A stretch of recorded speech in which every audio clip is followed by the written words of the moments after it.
Hello, Angela. Welcome to London. Just a few questions, first of all. Can you tell us a bit about your inspiration for this piece? Well, this is the third piece I'm making for the theatre. So I was interested in the notion of the theatre space and what else I could do with it, or maybe elements I can revisit from previous work. The first was Threshold for the Place Prize in 2004 and Fine Line for 2006, which I did here at Bonnie Bird. And the why I say it's the third is actually not. I've obviously worked in the theatre a number of times in my career, but in relation to having worked with installation and site work for some years, revisiting the theatre, coming back and seeing how to bring some of that knowledge, that information to the theatre space and look at it in a different way. So it's in a way another journey, a third journey in that respect, in the respect of a different way of thinking for me, of how I'm approaching that space. So in terms of inspiration, this is kind of the core. I made a piece called Sighted recently, and Sighted 2. There's two works that are kind of twin with each other, and they're both installation pieces. And this was shown at Royal Opera House just recently. And I was interested in questions around the very fragile nature of the performer, not fragile as in falling apart of the nature of the performer, but this moment, the moment of existence, the moment when it's a very real moment, how very sort of slight that is, how it disappears very quickly. Something to do with this moment of connection between us as human beings that's only it's a momentary thing. It will all become one thing and then it will evaporate.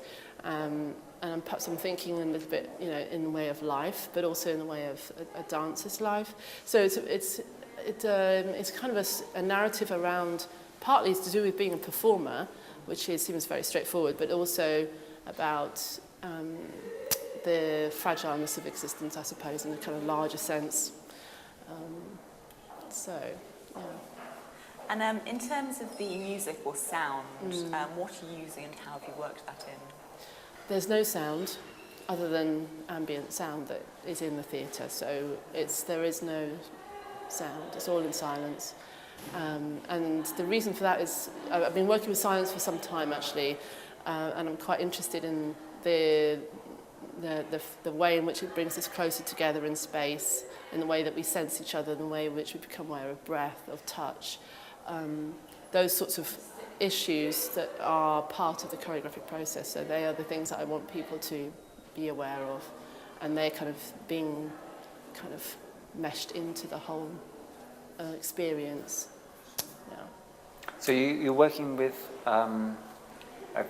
having done site-specific work for quite some time, are you working with the theatre as with the architecture of the theatre? So I know that some of the work you've done here previously with BA3 students was precisely that, was a sort of spatial examination of what the theatre is. Yes. Is that something that's been your concern? Okay. Yeah, that's what we're doing in this one as well. Right. So the whole auditorium is if you like, the stage. Right. There's no kind of there is a recognition for the audience because they understand themselves sitting in their space, and this is their space, and that over there, the stage is somebody else's space. So I'm allowing the performance area to be the auditorium as a whole. It starts within the seating next to people. It all begins there. It begins in a very subtle way, in a way that there's a question about whether has it started or not. And of course it depends on, as an audience, where you sit in that space. If you sit at the very front, you'll get a very different perspective, and as opposed to sitting at the very back, where you see more or less everything shaping up. So it's going on from Fine Line in that respect. It has a different form, but you'll kind of understand and recognise a connection. Right. And so that slippage between the auditorium and the stage, has that so that must have affected how you thought about costume, lighting, the other sort of elements of theatre. Yeah.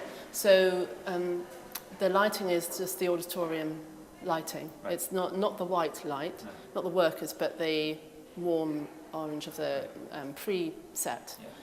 There's no light on the stage. There's no lighting design for this piece other than, well, there is, in respect of it's all open, everything's open, everything's seen, so it's just the audience are coming in. It remains at that kind of light. The stage has no light on it as yet, but then we thought it was really nice when there was just some worker light on the left-hand side that was just there. It was left on by accident, so maybe I'll keep that because I quite like that feeling. And I like the feeling of black dark. You can't really see to the very end of that stage area. But as the piece progresses, then there are changes. Maybe I shouldn't say too much, I don't know. But anyway, so things do progress and change from there, but very, very subtly, and everything's left to the very end in that respect. So, carrying on from that, how has that been working with the company? Because I guess that sort of intimacy and slippage between roles requires a very different sense of performance than one where they're sealed on stage and create a spectacle. Yeah, that's right. So what's been that process for you to work with because you're the first choreographer also to work with this with this company. So they're all in a way getting to know each other as well. Right. And my expectation for them is actually to unravel their sense of being a performer. So it is about just to be at the presence of being with somebody and understanding that sense and recognising it and acknowledging it physically by your kind of proximity, but also the look and the way you look, the way you invite someone, that is to say the audience in or the viewer in, the way in which you become very private with someone, very intimate with someone, and share that publicly. So this kind of cusp between what's private and what's public is really, I find that very interesting, and about the kind of acknowledgement we all share about we are witnessing something that seems private and kind of giving ourselves license to do that. So for the performer, they're very much on show. They're very kind of in the light. They don't have anything to hide behind, really. So for some, that's quite difficult, actually. And I think that journey is still progressing for some of those company members. And it's heightened by the fact that they don't know each other. Right. So this process, in a way, I think is quite good that they're doing this now. But I'm aware how different it might have felt for them if they had done it after having had two other choreographers in, and the kind of bonding that goes on. But then there is a different kind of bonding that's happening between them through this process. And in terms of dance, of course, I'm working with very minimal language. I'm working with very heightened awareness of the tiny change that there is between this finger and this finger, and how can that resonate right through the auditorium. So in terms of technical issues and expressive issues, what do you have to bring to bear as a performer to make that work? Right. And you can see when it's working and you can see when it's not working. We've done a lot of work through processing the body through transformation. So something that they may have come across before, they may not have done, but just looking at how the body sort of transforms itself substantially in its substance from one kind of state to another state. Right. And it's much more about a physicality, a kind of formal issue, really. It's not about what does it mean for me at this stage, but it's about how can you make that happen? What do you bring to bear physically to make that a real thing, an authentic thing, believable for yourself and therefore for the audience. So we did quite a lot of work on transforming from different states, particularly with thinking about light and dark, which I'm quite interested in. I've been working with this idea of light and dark for a little while. And that comes into, that's something that they're kind of holding on to. However, once they found their material, it is a very collaborative process between them and myself. They have a lot of license. They have, right really into the end of week 2, I say, if you don't like it, just get rid of it. I'm not holding on to any of it. I don't necessarily need to keep any of what you're doing, because at the end of the day, it's not about what you're doing, it's how you're doing it. So if you want to lose all that, that's fine with me.